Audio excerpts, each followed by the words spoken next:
বন্ধুরা নমস্কার, যতনন্দ খোলম খা। এডিসিতে কে গিয়ে আছে শেষ বেলাতে? শেষ বেলা বলতে এখনো ভোটের প্রচার শেষ হয়নি, বা এরকমও না যে 24 ঘন্টা পরে শেষ হয়ে যাবে।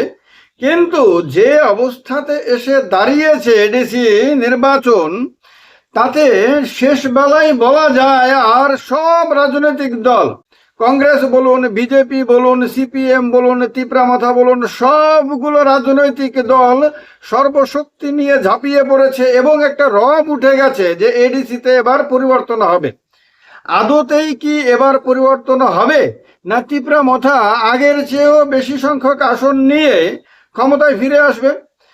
এখনো পর্যন্ত যদি প্রচারের দিকে ভালোভাবে নজরে রাখা যায় তাহলে কিন্তু পরিষ্কার দেখা যাচ্ছে। আমি গতকালকেও দেখলাম, পরশু দিনও দেখলাম, প্রত্যেক দিন দেখছি তিপ্রামাথার যেখানেই আপনার মিছিল হচ্ছে বিশাল সংখ্যক মানুষ। এক কথা স্বীকার করতেই হবে যে তিপ্রামাথা এখনো সাধারণ মানুষের মধ্যে তার জনপ্রিয়তা হারায়নি। যতই তার বিরুদ্ধে প্রচার হোক না কেন, যতই বলা হোক না কেন যে মানুষের থেকে তিপ্রামাথা দূরে চলে গেছে, তিপ্রামাথার মধ্যে ভাঙন ধরে গেছে বা ভাঙন ধরবে কিছুদিনের মধ্যে, মন্ত্রীরা বিধায়করা বিজেপিতে চলে যাবে, যতই যা কিছু বলা হোক না কেন, সাধারণ মানুষ বিশেষ করে তিপ্রাসা জনতার মধ্যে যে তিপ্রামাথার এখনো একটা বিরাট বড় গ্রহণযোগ্যতা রয়ে গেছে, তারা যে এখনো আস্থাহীন হয়নি, তারা এখনো বিশ্বাস হারায়নি তিপ্রামাথার ওপরে। এবারের এই র্যালিগুলো দেখলে পরে পরিষ্কার বোঝা যাচ্ছে, বিশেষ করে ইয়াং জেনারেশন, আমি দেখছি মহিলাদের অংশগ্রহণ উল্লেখ করার মতন, যুব সমাজের অংশগ্রহণ চোখে পড়ার মতন। ফলে এবারের এডিসি নির্বাচনে প্রচারের দিক থেকে অন্ততপক্ষে টিভি মিডিয়াতে, পত্রপত্রিকাতে বিজেপির প্রচার করার সুযোগ বেশি আছে, কেননা বিজেপির কাছে টাকা পয়সা বেশি, খরচাপাতি বেশি করতে পারে, প্রশাসনিক মেশিনারি রয়েছে, পুরো বাহিনীগুলো রয়েছে, অনেক ভাবে বিজেপিকে অনেক এগিয়ে রাখার মতন অনেক ব্যবস্থা রয়েছে। কিন্তু জনতার দরবারে এখনো পর্যন্ত এইরকম কোনো ইন্ডিকেশন দেখা যাচ্ছে না যে তিপ্রামাথার পরিস্থিতি এতটা খারাপ যে তারা ক্ষমতায় আসতে পারবে না বা এডিসিতে ক্ষমতা পরিবর্তন হয়ে যাবে। এই কথাটা বিজেপির তরফ থেকে বলা হচ্ছে, কারণ কনফিডেন্স তৈরি করতে হবে তাদের দলের কর্মীদের মধ্যে।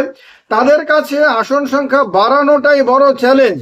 কারণ এমনও হতে পারে যে যেহেতু বিজেপি এবং তিপ্রামাথার মধ্যে লড়াইটা এই মুহূর্তে সেন্টিমেন্টাল লড়াই, যে বিজেপিও একেবারে মানে দাঁতে দাঁত কামড়ে লড়াই করছে যে এবার তিপ্রামাথাকে এমন শিক্ষা দিতে হবে যে বাবু, এই ইলেকশনের পরে তোমার দাদাগিরি শেষ, তুমি আর খবরদারি করতে পারবে না, তুমি ত্রিপুরা রাজ্য সরকারের দিকে তাকিয়ে কিছুদিন পরে পরে চোখ রাঙানি দিতে পারবে না।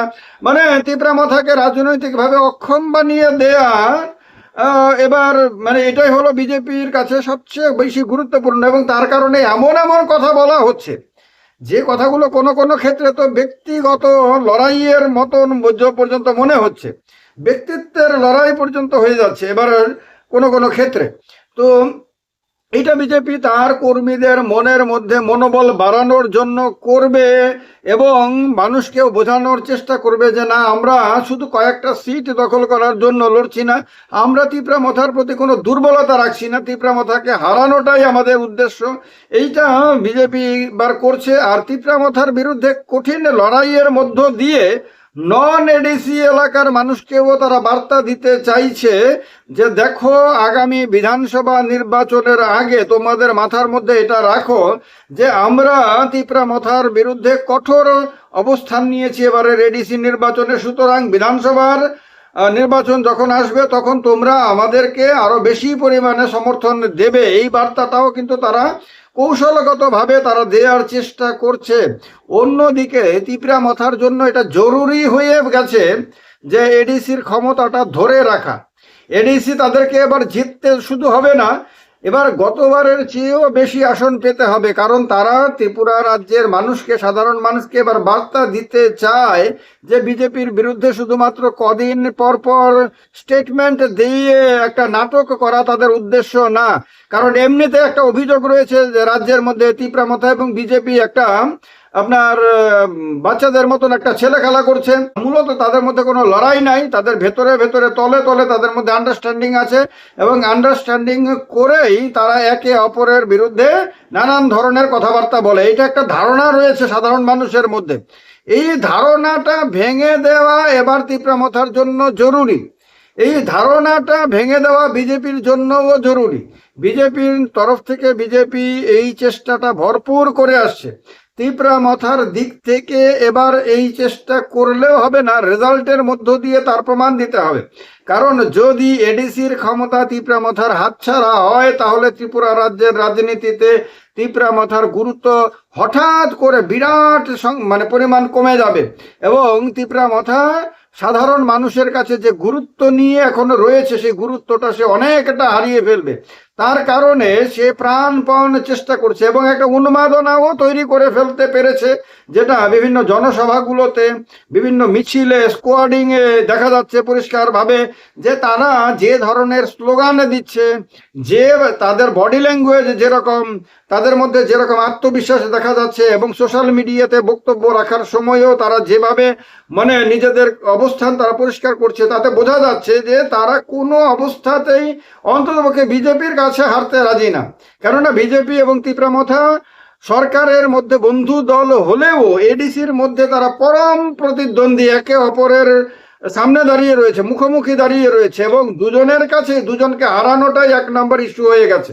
এইরকম একটা অবস্থাতে তিপ্রামথা যে কোনোভাবেই হোক বিজেপিকে এবার হারানোর জন্য প্রাণপণ চেষ্টা করবে আর নিজের আসন বাড়ানোর। অনেকেই মনে করছেন যে তিপ্রামথা এবার 20-22টা আসন পেতে পারে। অনেকে মনে করছেন যে হয়তো সংখ্যাটা 1-2টো আরো বাড়তে পারে।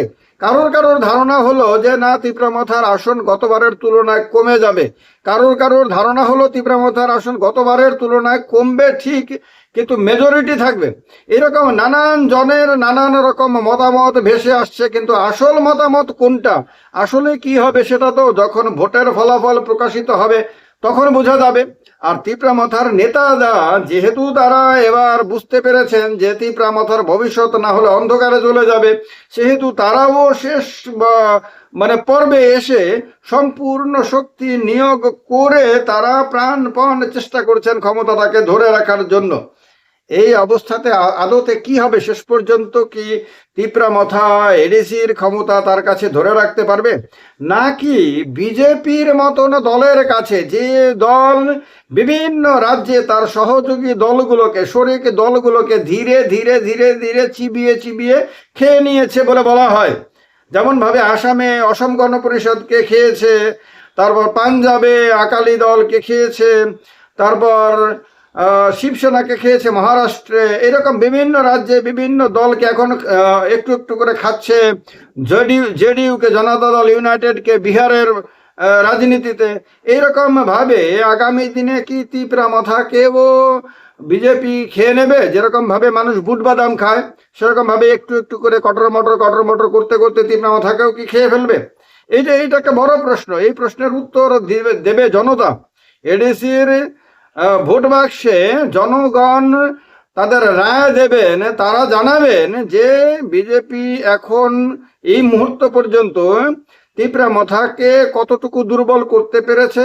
আর তারা এটাও জানাবেন যে তিপ্রামথা বিজেপির সমস্ত ছলাকলাকে অতিক্রম করে নিজের শক্তিটাকে কতটুকু ধরে রাখতে পেরেছে অথবা শক্তি কতটুকু বাড়িয়ে নিতে পেরেছে। এই সব কিছুর নির্ণয় হবে আপনার যেদিন ভোটের ফলাফল প্রকাশিত হবে সেদিন দুপুরবেলায়। এবার এই মুহূর্তে এই ভিডিওর শেষ পর্বে এসে ডেফিনেটলি বলা যায় যে এখনো পর্যন্ত কিন্তু প্রচারে তিপ্রামথা বাদ বাকি দলগুলোর তুলনায় অনেক এগিয়ে রয়েছে। কিন্তু শুধু প্রচারে এগিয়ে থাকলেই হবে না, বাদ বাকি কাজগুলোতেও কি তিপ্রামথা এগিয়ে থাকতে পারবে ভোটের গণনা শেষ হওয়া পর্যন্ত? যদি পারে তাহলে নিঃসন্দেহে তারা জিতবে, যদি না পারে তাহলে তারা নিঃসন্দেহে হারবে। আপনার মতামত জানাবেন কমেন্ট বক্সে। ভিডিওটা ভালো লাগলে লাইক করবেন।